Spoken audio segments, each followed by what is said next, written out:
भक्त नरसिंह मेहता, भाग 14। भक्त श्रोता का श्रीमंत। संसार में रहकर भगवान की भक्ति करना दोधारी तलवार के साथ खेलने के समान है।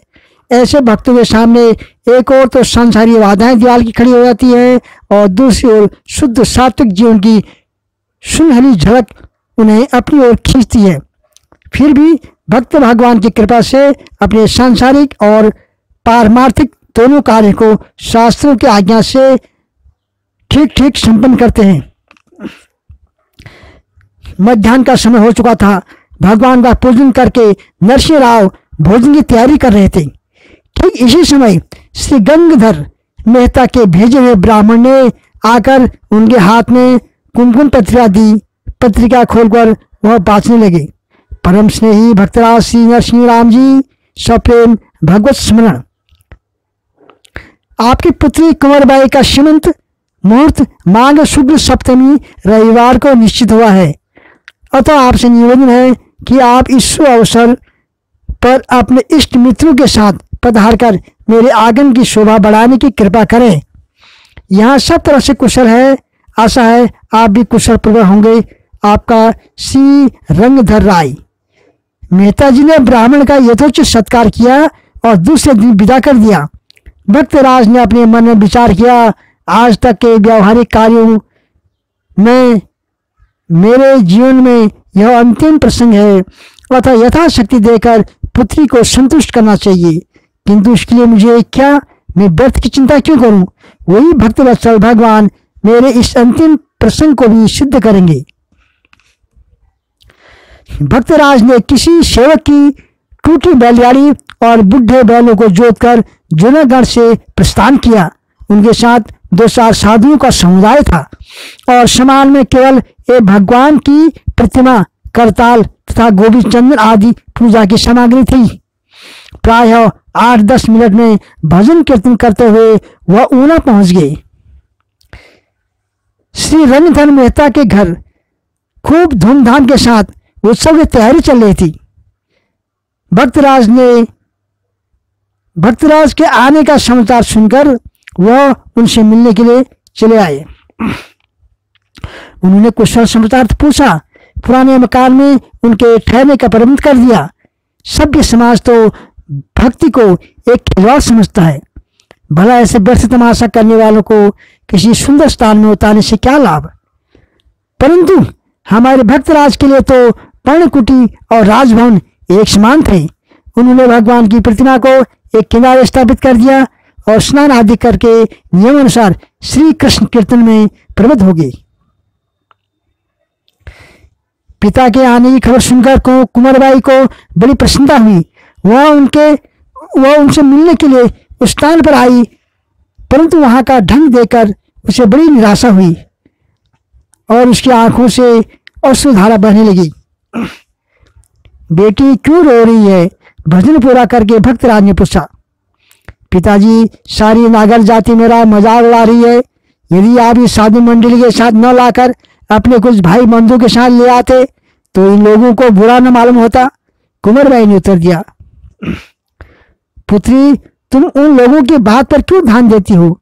तुम नहीं जानती कि गंगा पाप का, शशि ताप का और कल्पतरु दरिद्र का नाश करता है, परंतु महाजन संत लोग पाप, ताप और दरिद्र तीनों का नाश करते हैं। फिर इनसे बढ़कर अपने आत्मीय और संबंधी कौन है? संसारी भाई बंधु तो बस स्वार्थ पर निर्भर करते हैं। अगर स्वार्थ सिद्ध न हो तो माता पिता, भाई बहन, सगे संबंधी जितने हैं सभी वीराने हो जाते हैं। अतएव मैं ऐसी कल्याणकारिणी साधु मंडली को छोड़कर स्वार्थी संबंधियों का संग जानबूझकर कैसे करूं? नरसिंह राव ने कहा। अच्छा पिताजी, संग की बात जाने दीजिए। बताइए, मेरे सास, ननद और अन्य कुटुंबों के लिए आप चीर किस प्रकार के लाए हैं? कुंवरबाई ने उत्सुकता पूर्वक पूछा। पुत्री, तुम तो जानती हो तुम्हारा यह कंगाल पिता कुछ भी करने की शक्ति नहीं रखता। जो कुछ करना होगा वही दीन दयालु करेंगे। भक्तराज ने निश्चिंत पूर्वक उत्तर दिया। पिताजी, कल ही तो श्रीमंत का मुहूर्त है और आप साथ में कुछ भी लाए नहीं, फिर भगवान किस प्रकार पहुंचा जाएंगे? वह कहाँ रहते हैं यह भी तो निश्चित नहीं है। अधीर होकर कुंवरबाई ने कहा, बेटी तुम यह क्या कह रही हो? तुम इतना घबरा क्यों रही हो? तुमने तो उन प्रभु की दीन दयालु प्रत्यक्ष देखी है। तुम्हारे भाई श्यामलदास के विवाह कार्य में उन्होंने कितना परिश्रम किया था। तुम्हारी विदाई स्वयं भगवान ही तो की थी।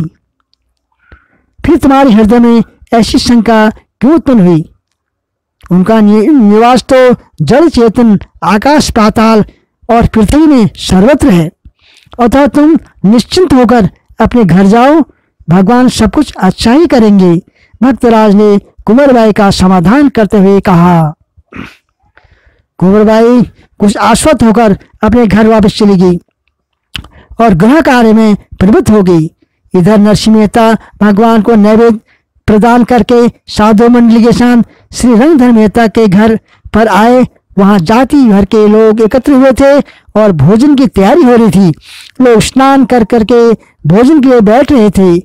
नरसिंह राव भी स्नान करने बैठे, परंतु जल इतना अधिक गर्म था कि उसे स्पर्श करना भी कठिन था। उन्हें क्या पता कि परीक्षा के लिए जानबूझकर इतना गर्म जल दिया गया है। उन्होंने सरलतापूर्वक थोड़ा सा ठंडा जल मांगा। इस पर कुंवरबाई की सास ने परिहास करते हुए कहा, आप तो भगवान के प्यारे भक्त हैं, आकाश से वृष्टि कराकर भगवान से ठंडा जल ले लीजिए।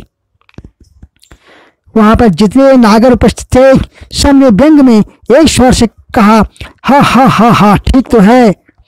ठाका मारा। भक्तराज जी के लिए यह कौन सी बड़ी बात है? भक्त बड़े पेशो पेश में पड़े। सोचा सब लोग भोजन के तैयार बैठे हैं, जब तक वृष्टि नहीं होगी तब तक सब लोग बिना भोजन के ही रहेंगे और इधर ये लोग जल भी देना नहीं चाहते। खैर भगवान की इच्छा। इतना सोचकर उन्होंने अपनी करताल मंगाई और मल्हार राग में भगवान का कीर्तन शुरू कर दिया। कीर्तन का भाव इस प्रकार है। हरे कृष्णा कृष्णा कृष्णा हरे हरे, हरे रामा राम रामा हरे हरे। भगवान, क्या आपने सुंदवा की तेल की कढ़ाई को अपनी कृपा सिंधु के द्वारा शीतल नहीं बना दिया था? यह भी तो उसी प्रकार का कार्य है प्रभु। आपने अनेक बार मुझे सहायता दी है। क्या इस धर्म संकट से मुझे पार उतारने में आप असमर्थ बन जाएंगे? हे मेरे श्याम घनन, तुरंत जल बरसाने की कृपा करें और इन मजाक करने वालों का मुंह बंद कर दें। बने समाप्त होते होते माघ मास का निर्मल आकाश घनघोर काली घटाओं से छा गया। देखते देखते सावन भादों की तरह मूसलाधार जल बरसने लग गया। बने ठने सब लोग भीग गए। भगवान की कृपा से भक्तराज का उष्णोदक शीतल हो गया। वर्षा बंद हुई तब स्नान करके वह भी सब लोगों के साथ भोजन करने के लिए आसन पर बैठ गए। सब लोग उनकी भक्ति देखकर आश्चर्य में डूब गए। फिर भी सबको भगवान पर पूरा विश्वास नहीं हुआ। उन्होंने समझा इनमें नरसिंह की कोई जादूगरी होगी। दूसरे दिन प्रातःकाल से ही सीमंत संस्कार आरंभ हो गया। श्री रंगधर मेहता का आगमन विद्वान ब्राह्मण सगे संबंधी कुल परिवार युवा वृद्ध बालक स्त्री पुरुष इत्यादि से खचाखच भरा हुआ था। नाना प्रकार के बाजे बज रहे थे, मंगल गीत गाए जा रहे थे। धीरे धीरे वैदिक विधि के अनुसार सांगोपांग सीमंत संस्कार संपन्न हुआ। अब संबंधियों को चीर प्रदान करने का समय उपस्थित हुआ। कुंवरबाई ने आंख उठाकर एक बार अपने पिताजी की ओर देखा। मानो संकेत द्वारा चीर प्रदान करने की बात उसने स्मरण कराई। भक्तराज ने अवसर उपस्थित देखकर अपनी करताल उठाई और फिर कीर्तन करते हुए भगवान को पुकारना आरंभ किया। उन्होंने जो भजन गाया उसका तात्पर्य इस प्रकार है। हे भक्तिवत्सल परमात्मा, मैं आपका हूँ, आप मेरे हैं। फिर आप क्या इस अंतिम व्यावहारिक कार्य में मुझे सहायता नहीं देंगे?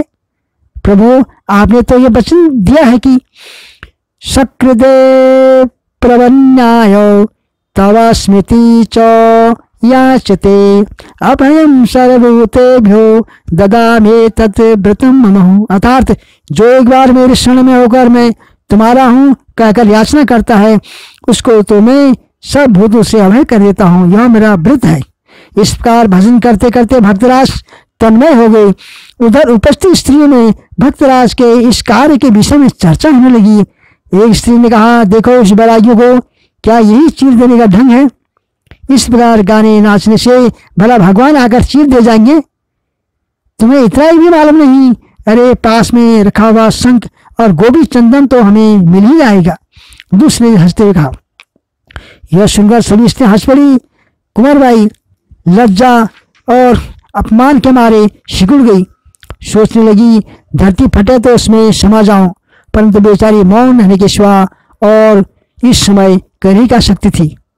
एक धर्मपरायण अनुभवी वृद्धा स्त्री ने सबको मना करते हुए कहा, भगवान के ऐसे एकांतिक भक्त हंसी नहीं उड़ानी चाहिए। मालूम नहीं वे क्या लीला कर डालें। भगवान की सच्ची भक्ति के बल पर क्या नहीं हो सकता है। क्या तुम लोगों ने द्रौपदी के चीर बढ़ने की बात नहीं सुनी है? जगत में समालोचनों की कोई कमी नहीं है। प्रत्येक मनुष्य चाहे उसे कुछ जानकारी हो या न हो, अपनी बुद्धि के अनुसार दूसरी की आलोचना करता ही रहता है। समालोचन की यही प्रबल बाढ़ चला करती है। यदि साधक अस्थिर चित्त वाला हो तो उसे पथ भ्रष्ट होते ही देर नहीं लगती है। भक्तराज नरसिंह राव को ऐसी संसारी बाधाओं से एकदम परे थे। उन्हें इतनी कहाँ फुर्सत थी कि वह दूसरों की समालोचना सुनते। वह तो तन्मय होकर बस भगवान का आह्वान कर रहे थे। आखिर उनकी एक मुट्ठी दीन पुकार 7 लोगों को भेजकर दिव्य भगवत धाम में पहुंच गई और भक्त वत्सल भगवान तत्काल भक्त का कार्य करने के लिए तीव्र गति से चल पड़े। भक्तराज का कीर्तन समाप्त होते ही मंगल गीत गाती हुई अनेकों दिव्य वस्त्र भूषण सुसज्जित दिव्य तेजमय सुंदरियों के साथ एक शेठ के रूप में स्वयं भगवान ने संस्कार मंडप में प्रवेश किया। इस रहस्य को दूसरा कोई नहीं जान सका। जानता भी कैसे? इन चर्म चक्षु के द्वारा योग माया समावृत भगवान के दिव्य विग्रह के दिव्य दर्शन दूसरों को कैसे हो सकते थे? भक्तराज भगवान को पहचान कर उनके चरणों पर लोटपोट हो गए। सेठ भी पधारे। भगवान ने अपना परिचय देते हुए श्री रंगधर मेहता से कहा, श्री रंगधर जी, भगवान जी नरसिंह जी मेरे अभिन्न सखा हैं। मैं द्वारका में रहकर इनके साझे में व्यापार करता हूँ। मेरी सारी सम्मति इनकी कृपा का फल है।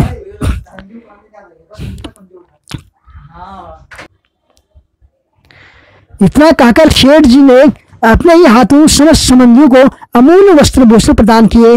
जाति प्रथा से बहुत अधिक ढेर के ढेर चीर प्रदान करके उन्होंने सबको संतुष्ट किया। सभी उपस्थित लोगों ने विस्मय के साथ इस लीला को देखा और सबने भक्तराज की भूरी भूरी प्रशंसा की। भक्तराज ने गदगद कंठ से भगवान का हार्दिक स्वागत किया।